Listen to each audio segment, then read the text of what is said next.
Hello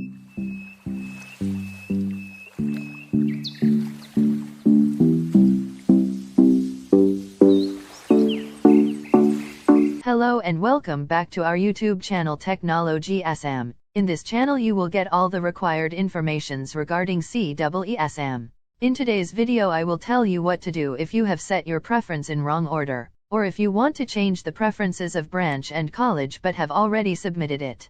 We were asked to be very careful before submitting the preferences, and it was mentioned that no further changes will be available after final submission.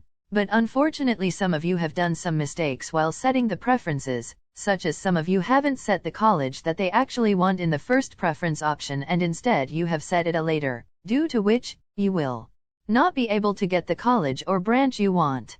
In some cases there might not be any problem, but for others this can also happen that you could have got a better branch or college but due mistake in setting the preference you have not been allotted that particular college, and instead you have been allotted some other branch or college, and to be honest after allotment nothing can be done. Even though if you don't accept that branch you might receive a different college or branch in second counseling, but then the chances of getting a better college will only decrease than before.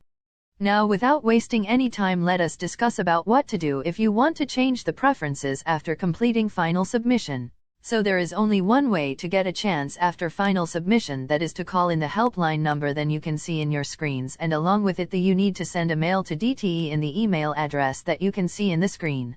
The authorities of DTE don't frequently answer your calls, so you can keep trying.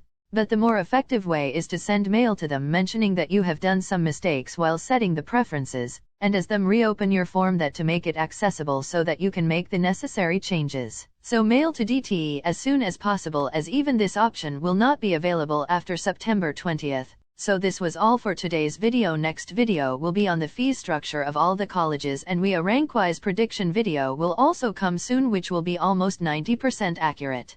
So to keep yourself notified, subscribe to this channel, and if you haven't set your preferences or haven't finally submitted then watch my previous video which is also made available in the I button, and the email address and the DTE helpline number is been provided in the description along with a link to our previous video. Thank you, stay safe and healthy.